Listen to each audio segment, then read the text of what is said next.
नमस्कार दोस्तों, अमय क्लासेस में आप सबका स्वागत है। आज का हमारा टॉपिक है स्टैंडर्ड 10 का ट्रिग्नोमेट्री का एप्लीकेशन ऑफ ट्रिग्नोमेट्री टॉपिक। तो चलिए देखते हैं। ओके, एप्लीकेशन ऑफ ट्रिग्नोमेट्री देखेंगे। एप्लीकेशन ऑफ ट्रिग्नोमेट्री को हाइट और डिस्टेंस भी कहा गया है। ओके, एप्लीकेशन ऑफ ट्रिग्नोमेट्री को हाइट एंड डिस्टेंस भी कहते हैं। सो यहाँ पे देख रखा है, many times we require to find the height of a tower, building, tree.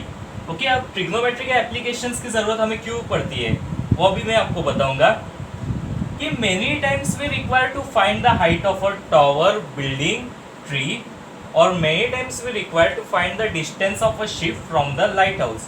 We cannot measure them actually, we can find the heights and distances with the help of trigonometric ratios.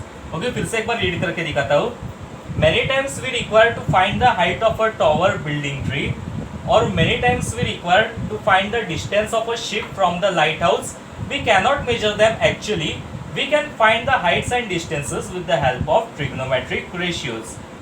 Okay? यानी इसका मतलब क्या है, अभी application of trigonometry की जरूरत हमें क्यों पड़ती है, यानी हाइट और डिस्टेंस फाइंड आउट करने के लिए हमें ट्रिग्नोमेट्रिक रेशियोज की जरूरत पड़ती है। ओके, वो हमें बता के रखा है। यानी मेनी टाइम्स, ओके, यानी मेनी टाइम्स हमें क्या लगता है, we require to find the height of a tower, building, tree. Okay, यानी many times we require to find the height of, यानी हमें क्या पता करना पड़ता है कि वो टावर की हाइट क्या है, बिल्डिंग की हाइट क्या है, या कोई पेड़ हमारे सामने तो उसकी हाइट क्या है। ओके, हमें वो फाइंड आउट करना पड़ता है। ओके, बहुत समय से हमें क्या फाइंड आउट करना पड़ता है, बिल्डिंग की हाइट, टावर की हाइट और ट्री की हाइट। ओके, यानी जो टावर है उसकी हाइट कितनी है, बिल्डिंग है हमारे सामने उसकी हाइट कितनी है, और ट्री की हाइट कितनी है। ओके, वो हमें फाइंड करना बहुत ज़रूरी होता है। और many times we require to find the distance of a ship from the lighthouse, या कभी हम लाइट हाउस पे खड़े हैं, ओके, तो हमें क्या फाइंड आउट करना पड़ता है, शिप यानी जहाज। ओके, उसका डिस्टेंस हमें फाइंड आउट करना पड़ता है। ओके, बोट जैसी होती है शिप। ओके, उसका डिस्टेंस हमें लाइट हाउस से बहुत बार फाइंड आउट करना पड़ता है। ओके, वही हमें देख रखा है कि many times, okay, many times हमें क्या फाइंड आउट करना पड़ता है, height of a tower, building और ट्री। ओके, टावर की हाइट, बिल्डिंग की हाइट और ट्री की हाइट यानी पेड़ की हाइट हमें फाइंड आउट करनी पड़ती है। या तो हमें क्या फाइंड आउट करना पड़ता है, अगर हम लाइट हाउस पे खड़े हैं, ओके, तो हमें क्या फाइंड आउट करना पड़ता है कि लाइट हाउस और शिप के बीच में कितना डिस्टेंस है। ओके, यानी डिस्टेंस ऑफ अ शिप हमें लाइट हाउस से फाइंड आउट करना पड़ता है। ओके, तो हम उसे एक्चुअली फाइंड आउट नहीं कर सकते। अगर हम अभी समझो हम ऐसे खड़े और बिल्डिंग के पास देख रहे हैं, तो हमें पता है उस बिल्डिंग की हाइट कितनी है, या उस पेड़ की हाइट कितनी है, या उस टावर की हाइट कितनी है। या सपोज हम अगर लाइट हाउस पे खड़े हैं तो हम बता सकते हैं कि शिप से हमारा डिस्टेंस कितना है, यानी वहाँ पे शिप है और हम यहाँ पे लाइट हाउस पे खड़े हैं। ओके, हम ऐसे देख रहे हैं तो हमें पता चल सकता है कि हमारा और शिप के बीच में कितना डिस्टेंस है। वो हम एक्चुअली फाइंड आउट नहीं कर सकते। तो उसके लिए वो फाइंड आउट करने के लिए, यानी टावर, बिल्डिंग और ट्री की हाइट फाइंड आउट करने के लिए, और लाइट हाउस और शिप के बीच में कितना डिस्टेंस है वो फाइंड आउट करने के लिए हमें किसकी ज़रूरत पड़ती है, ट्रिग्नोमेट्रिक रेशियोज की हेल्प लगती है हमें। ओके, किसकी हेल्प लगती है, ट्रिग्नोमेट्रिक रेशियोज की। ओके, तो आज का टॉपिक उसके इंट्रोडक्शन पे ही है कि एप्लीकेशन ऑफ ट्रिग्नोमेट्री क्यों किया जाता है, यानी हाइट और डिस्टेंस कैसे फाइंड आउट किया जाता है। हाइट और डिस्टेंस यानी किसका, टावर, ट्री या बिल्डिंग का हाइट फाइंड आउट करने के लिए भी हमें ट्रिग्नोमेट्रिक रेशियोज की ज़रूरत पड़ती है। और अगर हम लाइट हाउस पे खड़े और वहाँ पे एक शिप है, ओके, तो लाइट हाउस और शिप के बीच में कितना डिस्टेंस है वो फाइंड आउट करने के लिए भी हमें किसकी ज़रूरत पड़ती है, ट्रिग्नोमेट्रिक रेशियोज की। ओके, तो उसे फाइंड आउट करने के लिए हमें तीन चीज़ की ज़रूरत है। ओके, फर्स्ट आता है लाइन ऑफ विजन,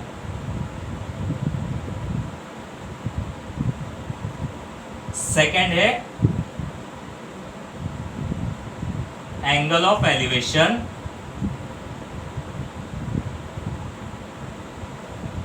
और थर्ड है एंगल ऑफ डिप्रेशन। ओके, तो पहले लाइन ऑफ विजन क्या होता है वो अब हम देखते हैं। अगर आप इसे लिखना चाहते हैं, टेक द स्क्रीनशॉट। हम देखते हैं ये 3 topics. Okay, line of vision क्या होता है? The line connecting the I of the observer and the objects is called the line of vision. Okay, यानी जो लाइन ऑब्जर्वर के आई को और ऑब्जेक्ट को कनेक्ट करती है उसे बोला जाता है लाइन ऑफ विजन. अभी मैं आपको फिगर करके दिखाता हूं. अभी सपोज ये एक रोड है, ये एक रोड है, हम इसे रोड नाम देते हैं. ओके, और इस रोड पर एक बिल्डिंग है, बिल्डिंग यानी ऑब्जेक्ट. Okay, building.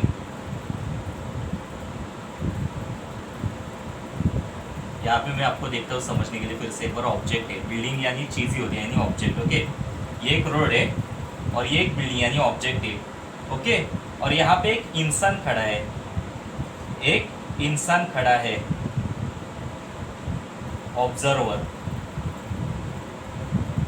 अभी ऑब्जर्वर बिल्डिंग को कैसे देखेगा?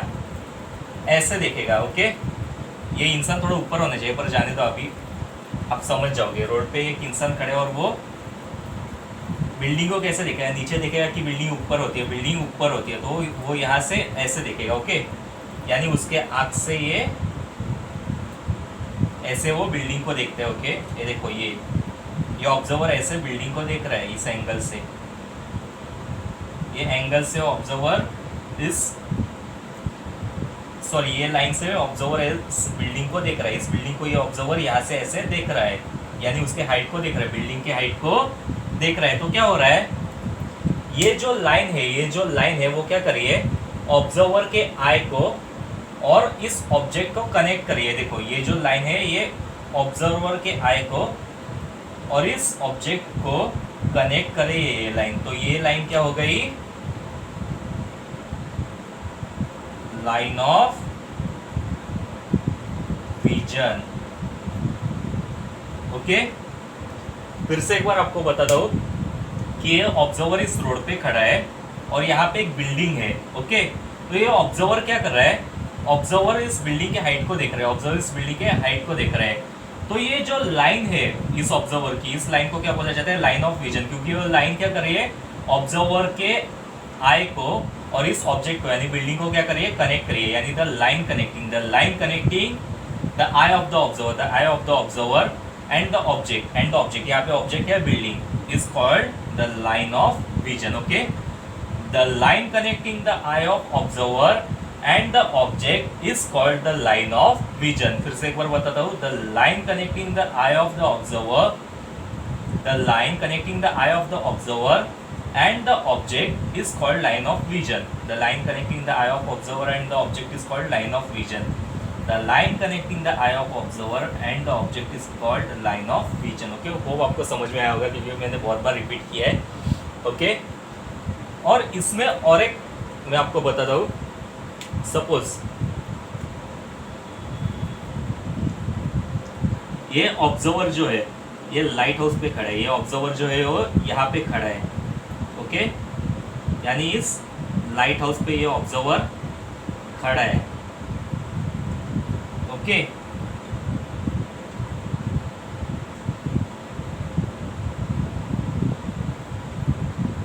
और वो वहां से इधर कार को देख रहे हैं. ये कार है,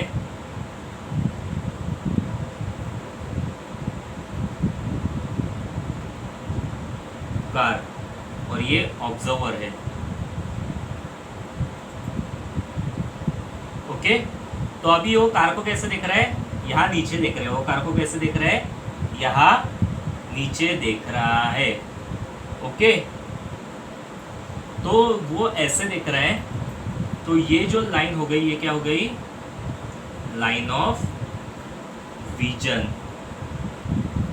क्योंकि वो ऊपर से नीचे देख रहे हो. ओके, ऑब्जर्वर जहाँ पे खड़ा है और वो जिस तरह से ऑब्जेक्ट को देख रहा है तो उसे क्या बोला जाता है? उस लाइन को क्या बोला जाता है? Line of vision. ओके, यानी इसमें भी मैं आपको एक्सप्लेन कर रहा हूँ. The line connecting the I of the observer and the object, ये कार यानी object, is called the line of vision. The line connecting the I of the observer and the object is called the line of vision. Okay, hope आपको ये line of vision क्या है समझ में आया होगा. अब हम देखते हैं एंगल ऑफ एलिवेशन. अगर आप इसे लिखना चाहते हैं take the screenshot. Okay, second है एंगल ऑफ एलिवेशन। तो अब एंगल ऑफ एलिवेशन क्या होता है? The angle between line of vision and horizontal line is called angle of elevation.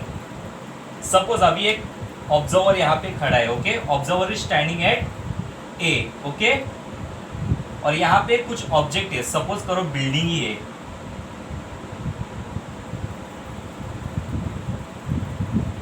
यहाँ बिल्डिंग जाने दो, बिल्डिंग पहले लिया, काइट है यहाँ पे, क्या है? Kite, okay. तो जो ऑब्जर्वर है वो पॉइंट ए पे खड़ा है, ओके, और ये जो एम है वो क्या है? रोड है, ओके, यानी रोड पे खड़ा है और रोड से किसे देख रहा है? काइट को देख रहा है। रोड से वो किसे देख रहा है? काइट को देख रहे हैं, ओके। तो ये जो हो गया वो क्या है? ये जो एम है वो हॉरिजॉन्टल लाइन है, और जो ऑब्जर्वर काइट को देख रहा है, ये जो लाइन ए बी से, ओके, वो क्या है? Line of vision, line of vision, okay. फिर से एक बार मैं आपको बता दूं कि एम जो है वो हॉरिजॉन्टल लाइन, वो क्या है? रोड है, सपोज करो, ओके, और एम कैसे? हॉरिजॉन्टल लाइन है। और जो ऑब्जर्वर है वो किधर खड़ा है? ए पे खड़ा है, और वो ए से किधर देख रहा है? बी को देख रहा है, यानी काइट को। तो ए से बी तक जो उसकी विजन तैयार हो रही है, विजन से एक लाइन तैयार हो रही है, ओके, ये लाइन ऑफ विजन है, और ये क्या है? M horizontal line, okay. मैं यहाँ पे लिखता हूँ, ये लाइन ऑफ विजन तो आपको पता ही होगा क्योंकि मैंने एक्सप्लेन किया था। A B is line of vision and AM is horizontal line and AM is horizontal line, okay. अब ये जो ऑब्जर्वर है वो रोड AM पे और पॉइंट ए पे खड़ा है, ओके, और पॉइंट ए से वो किधर देख रहा है? पॉइंट बी को देख रहा है, और वहां से एक लाइन ऑफ विजन तैयार हो रही है, ओके। AM एक रोड है और A B line of vision है, ओके। इधर तो आपको पता चला होगा। तो अभी यहाँ पे क्या देख रहे हैं? कहता है angle between line of vision and horizontal line is called angle of elevation. अभी ये दोनों के बीच में एक एंगल है, ओके। ये लाइन ऑफ विजन और हॉरिजॉन्टल लाइन के बीच में एक एंगल फॉर्म होता है। देखो ये एक एंगल फॉर्म होता है, ऐसे एक एंगल फॉर्म होता है। कौन सा एंगल फॉर्म होता है? एंगल BAM फॉर्म होता है। तो ये जो एंगल BAM, या उसे एंगल MAB भी बोल सकते हैं, ये क्या है? Angle of elevation. ये क्या है? Angle of elevation,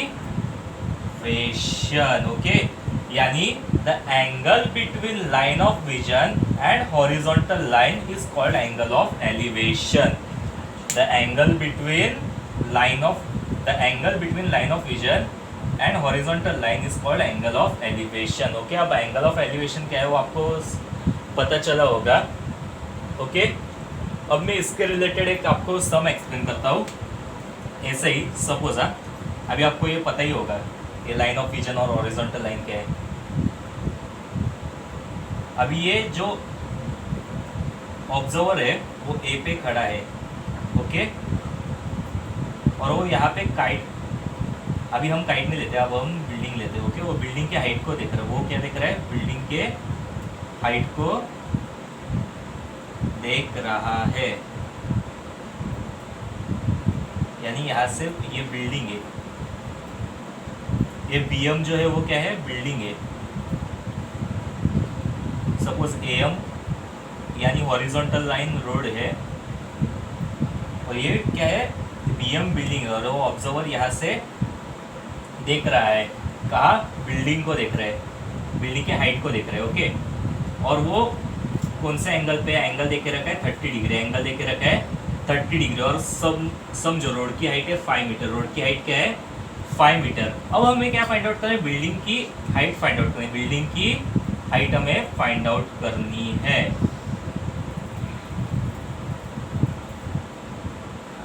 okay. फिर से एक बार मैं आपको एक्सप्लेन करता हूँ ये डायग्राम। सपोज AM एक रोड है और BM एक बिल्डिंग की हाइट है, और वो जो ऑब्जर्वर है वो कहाँ खड़ा है? ए पे खड़ा है, पॉइंट रोड AM के पॉइंट ए पे खड़ा है, और वो वहां से बिल्डिंग के हाइट को देख रहा है, यानी पॉइंट बी को सबसे ऊपर देख रहा है, ऐसे, ओके। तो अभी उस ऑब्जर्वर को क्या फाइंड आउट करनी है? बिल्डिंग की हाइट फाइंड आउट करनी है, और ये जो एंगल ऑफ एलिवेशन है वो हमें क्या देखे रखा है, 30 डिग्री देखा है। एंगल ऑफ एलिवेशन क्या देखे रखा है, 30 डिग्री। ये जो लाइन ऑफ विजन और हॉरिजॉन्टल लाइन के बीच में ये जो एंगल है 30 डिग्री, वो क्या है, angle of elevation. Okay, angle of elevation हमें 30 डिग्री देखे रखा है, और रोड का जो विथ है वो हमें 5 मीटर देखे रखा है। अभी हमें क्या फाइंड आउट करना है, बिल्डिंग की हाइट फाइंड आउट करनी है। तो ऑब्जर्वर कैसे बिल्डिंग की हाइट फाइंड आउट करेगा। ओके, हमें देखे रखा है एंगल ऑफ एलिवेशन 30 डिग्री देखे रखा है, बराबर रोड की जो विथ है, ओके, वो क्या है, 5 मीटर है। अब हमें क्या फाइंड आउट करना है, बीएम। ओके, अब हम लिखेंगे एम यानी 5 मीटर, यानी हाइट ऑफ रोड क्या है, 5 मीटर है। ओके, और जो एंगल ऑफ एलिवेशन है वो क्या है, 30 डिग्री।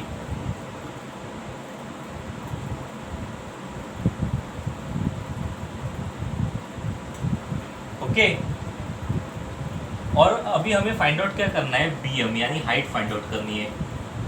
बीएम यानी हाइट, यहाँ पे मैं लिख के देता हूँ हाइट। ओके, वो क्या है, क्वेश्चन मार्क। अब हम इसे फाइंड आउट कैसे करेंगे, एकदम सिंपल वे। आपको वो ट्रिग्नोमेट्रिक टेबल अगर याद रहेगा तो आप इसे बहुत इजीली कर सकते हैं। ये जो एंगल ऑफ एलिवेशन है हमें क्या देखे रखा है, 30 डिग्री देखे रखा है, और जो बीएम है वो क्या है, 5 मीटर है। ओके, ये एंगल के जो एडजेसेंट है वो क्या है, सॉरी एम जो है वो क्या है, 5 मीटर है। ओके, एम क्या है, एडजेसेंट साइड है, और हमें एंगल क्या देखे रखा है, 30 डिग्री, और हमें क्या फाइंड आउट करना है, हाइट फाइंड आउट करना है। 30 डिग्री के ऑपोजिट क्या है, बीएम। ओके, तो हम इसे कैसे फाइंड आउट कर सकते हैं, tan 30 से फाइंड आउट कर सकते हैं।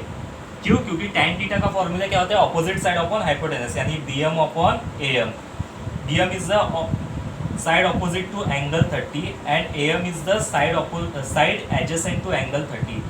BM is the side opposite to 30 degree and M is the side adjacent to 30 degree.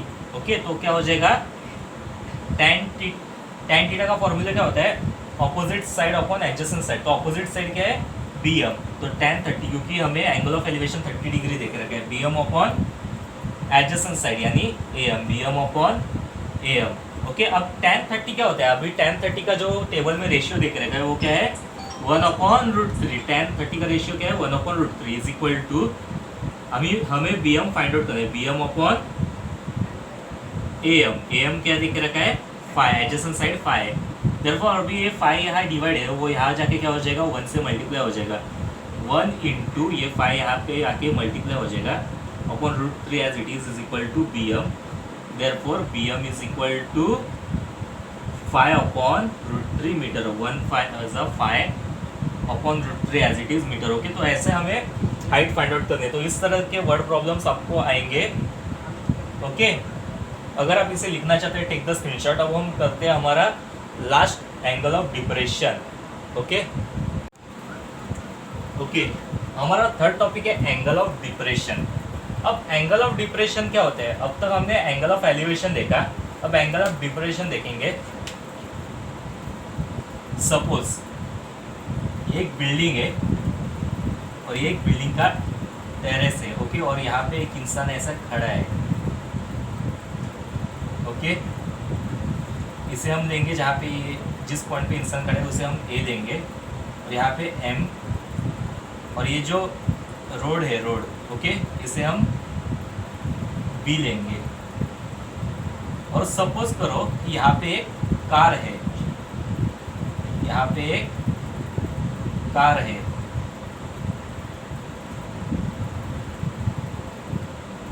यानी ऑब्जेक्ट। ओके, कार कौन से पॉइंट पे, पॉइंट सी पे, और ये जो इंसान ऑब्जर्वर वो जो ए पे खड़ा है वो कार को यहाँ सी पे देख रहा है। ओके, यानी इसका लाइन ऑफ विजन कैसे जा रहा है, ऐसे जा रहा है, लाइन ऑफ विजन ऐसे जा रहा है। ओके, अब ये जो एंगल फॉर्म होता है इसे क्या बोला जाता है, एंगल ऑफ डिप्रेशन। इसे बोला जाता है एंगल ऑफ डिप्रेशन। ओके, ठीक है, वो इंसान ऊपर से नीचे देख रहा है, तो ये जो हॉरिजॉन्टल लाइन और जो लाइन ऑफ विजन के बीच में जो मतलब ऊपर से नीचे जो फॉर्म हो रहा है उसे बोला जाता है एंगल ऑफ डिप्रेशन। अगर वो नीचे से ऊपर देखता होगा तो उसे क्या बोला जाता है, एंगल ऑफ एलिवेशन। और अगर वो ऊपर से नीचे देख रहा है तो उसे क्या बोला जाता है, जो एंगल फॉर्म होते हैं उसे एंगल ऑफ डिप्रेशन। ओके, यानी angle MAC is angle of depression. Angle MAC is angle of depression. Okay, क्यों? क्योंकि वो नीचे देख रहा है। ओके, तो यहाँ से एक एंगल ऐसे फॉर्म हो रहा है, यानी वो ऊपर खड़ा है। ओके, वो पॉइंट ए पे खड़ा है, ये जो टेरेस है उस पे वो पॉइंट ए पे खड़ा है और वो वहाँ से कार को देख रहा है पॉइंट सी पे। ओके, तो यहाँ से जो एंगल फॉर्म होता है, ओके, पर से नीचे जो एंगल फॉर्म होते हैं उसे बोला जाता है एंगल ऑफ डिप्रेशन। और अगर वो नीचे से ऊपर देखता रहेगा तो उसे क्या बोला जाता है, एंगल ऑफ एलिवेशन। और अगर वो ऊपर से नीचे देखता होगा और जो एंगल फॉर्म होते हैं उसे बोला जाता है angle of depression. Okay, hope आपको line of vision, angle of elevation और एंगल ऑफ डिप्रेशन क्या होता है वो समझ में आया होगा। ओके, तो आज के लिए इतना ही। अगर कुछ डाउट्स रहेगा तो आप मुझे पूछ सकते हैं, और ये प्लीज़ आप एक बार नोट डाउन कीजिए आपके नोटबुक में। Okay, thank you.